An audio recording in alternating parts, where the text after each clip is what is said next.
Hi, this is Kelly. Welcome to my channel. Today we are doing some Gothic Halloween DIYs, Wickedly Beautiful. DIY number 1, the Webbed Watcher. So I got these two little trays, thrifting, and they're a little rough, but that's okay, because we're going to paint them with our Waverly Black, Rich Black chalk paint. And this took the paint very well. I did 2 coats.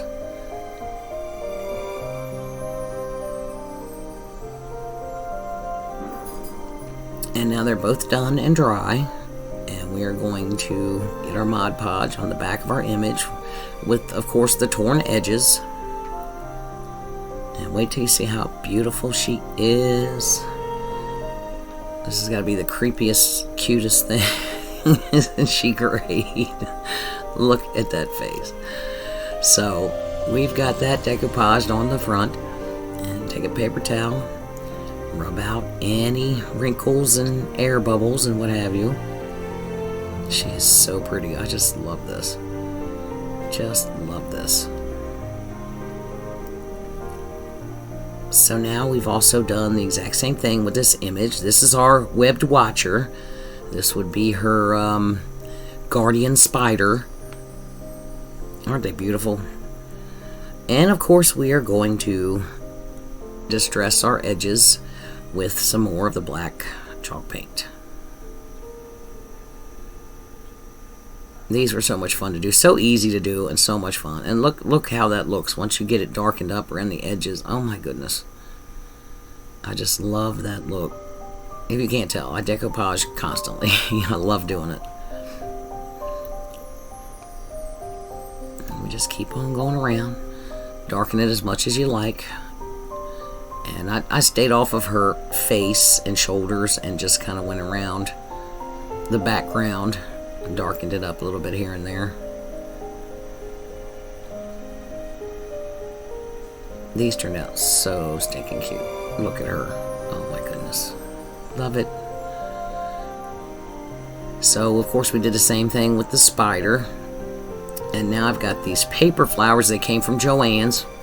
Can't get them anymore. I guess you could get them. I'll have to take a look at the brand and see if you can get them on Amazon.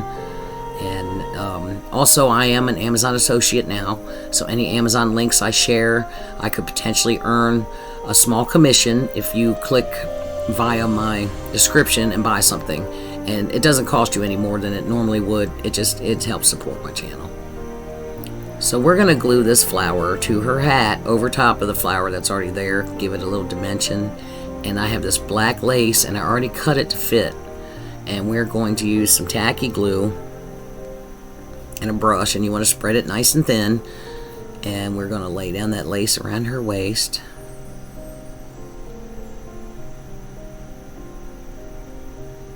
And this just gives, like I said, gives it a little extra dimension, and it pops off there. And the little piece on her shoulder there.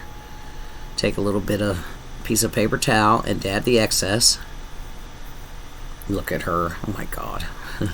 And I'm going to seal these. I have switched from flat to satin clear coat.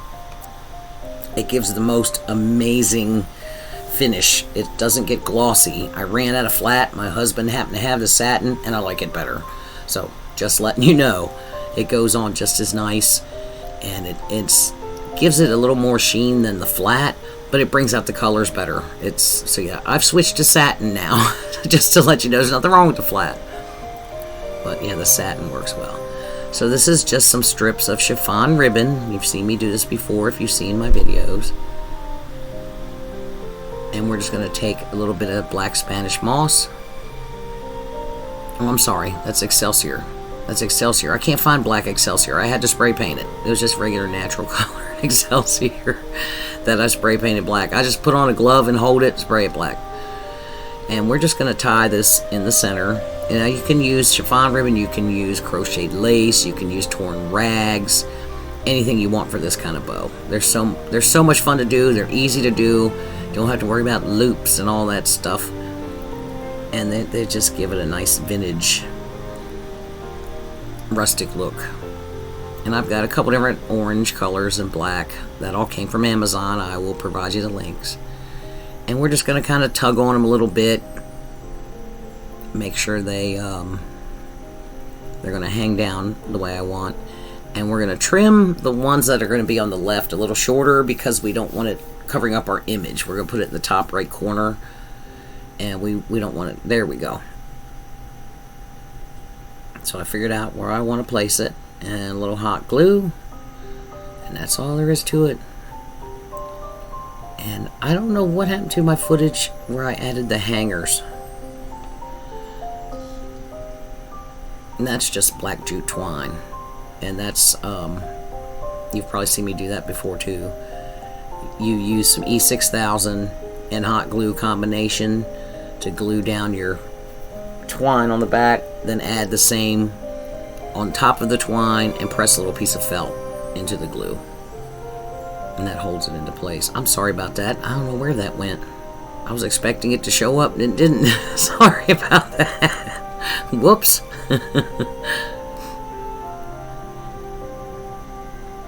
Place our bow up here. Love it. And then I have another flower. I did the same thing. Darkened it a little bit with some black chalk paint. And we're just going to put this down in the bottom corner. Give it a little dimension and match the other piece. And this project is complete. DIY number 2, Grave Secrets. We have a haunted trinket box. Now this was a round box I bought at Dollar Tree. I've already painted it black. It was decorated for a birthday. And we just took our Waverly Rich Black and painted it. Now the top, if you can see, it's got a raised design on it. But that's okay because we're going to cover that with this textured paper I have here. I was so happy that it was big enough to fit this because I had it left over. That came from Hobby Lobby. And we're just going to trace out the size we need. And when you cut this, make sure you cut inside the line you draw. I didn't end up having to keep trimming it, but that's okay. If you have to trim it, don't worry about it. Once it's glued to the box, you can trim it. And if you scrape your paint up doing that, so what? We're going to paint it with the black again, and we're going to go around that edge to seal it in anyway. So we're just going to get a nice coat of Mod Podge on the back. Or no, I'm sorry, that was tacky glue. And we're going to adjust it. The tacky glue gives you a few seconds to adjust it, but not too long. And you can see a couple of my edges are hanging over a little bit. And I just took my scissors and went around again. And like I said, it did chip the paint here and there. But we're going to go around that with like 3 more coats of paint. I really throw on some paint and make sure we get it coated. And we're going to also seal this with that same satin clear coat once it's all done. Look at that. Isn't that pretty? Oh my goodness. I don't know if you'd really call that gothic, but it's close enough. It's really pretty. Now this ribbon I got at Hobby Lobby. I understand Dollar Tree does carry it. I've never found it at my store, so I don't know if it's seasonal. I would guess now would be the time. If your store carries it, they may have it, but I've never seen it in mine. So we're going to start this out with the tacky glue and get it started because we don't want it moving around on us. And make sure you get it in position.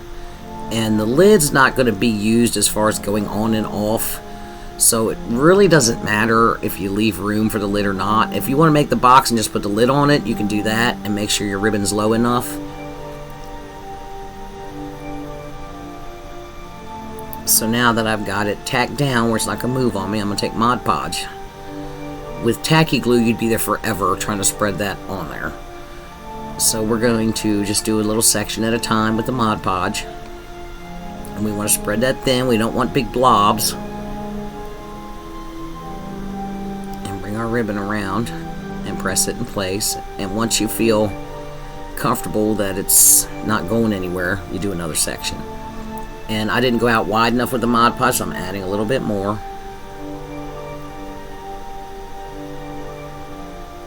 And then also, I don't show it, but then I take the paper towel and dab the excess because we don't want blobs of it. We're going to paint this over again with the black, which will, you know, balance out the finish again because you'll see the glue even though it's clear.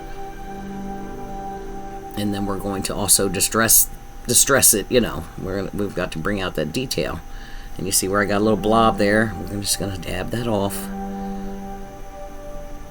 And once we get it all down, now we're going back to the tacky glue. Now any edges where it wasn't quite laying flat, I just went back with a small brush, nice flat brush that would fit underneath there to glue down any edges that were popping up. And now, just full disclosure, this did take some time to go through and make sure everything was tacked down. And you can do this with like some lace. It might be a little easier than this ribbon. It'll lay flat a lot quicker.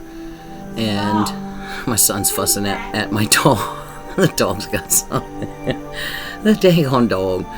So now I'm going to take my black chalk paint, and we're gonna dab it in between, and we're gonna go back and forth in different directions and make sure that paint gets all down in there to hide that glue. And I've got an older brush that I'm not worried about. I can kind of mash the paint down in between and not worry about tearing up a brush, because this one's already gotten rough. So pretty. And we just continue around and let that dry. Now I've got this vintage chalk paint. I'll leave the link for that. That's from Amazon. I'll leave that link for you. And we're just going to lightly brush and pick up all the raised details on that lid.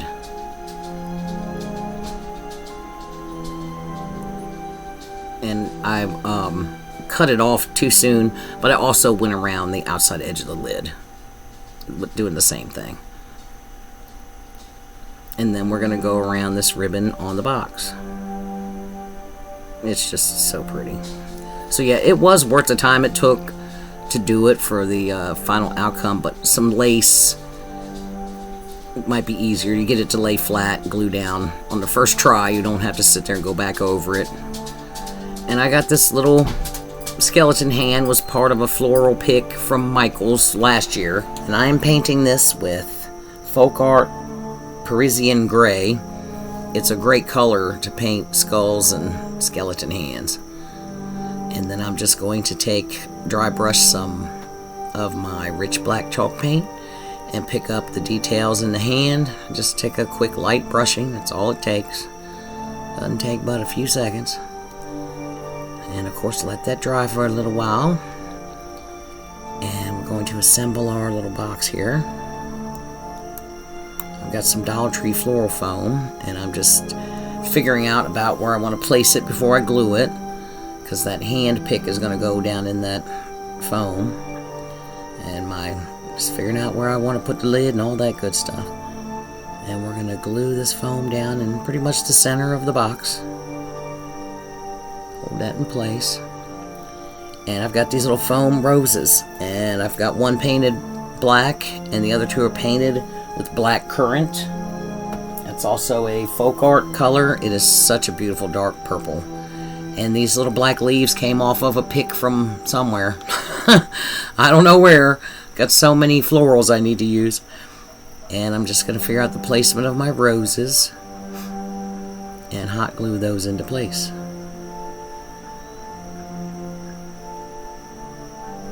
You guys, I want to thank you again. I have breached 2,000 subscribers thanks to you guys commenting and sharing and all that.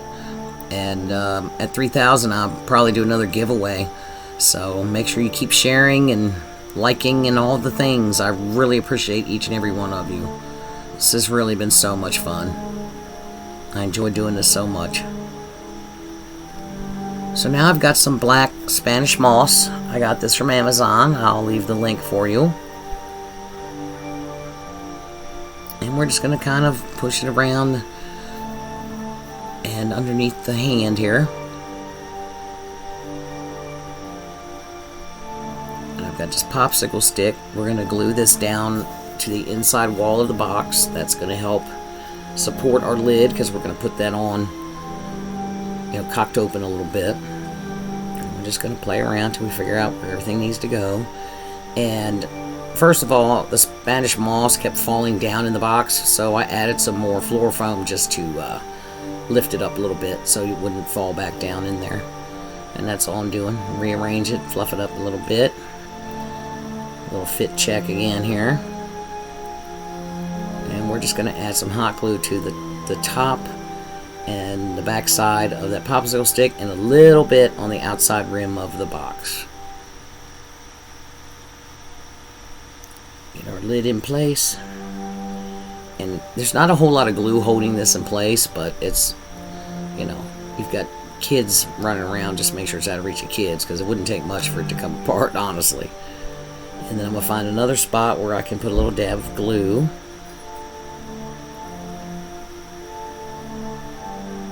Get that in place. Luckily this box it's flexible, you can kind of manipulate it and make sure you're not smearing glue everywhere. And we just hold that into place.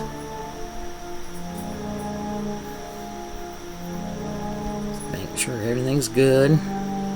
It's pretty secure, believe it or not. Fluff our moss a little bit more. Make sure the hand is snug. I didn't glue the hand, but it's not going anywhere. You can glue the hand. And this is done. And here's the final reveal. I think she is my favorite so far. Look at that face. It's so creepy, but so beautiful at the same time. I just love it. Thank you guys so much for being here with me today. I really appreciate every one of you. This has been such a fun venture, and a lot of it is due to your guys' support. Please continue to like and share and all the things. I love doing this. I'd like to continue. Let me know in the comments which one is your favorite. Thanks again. Bye.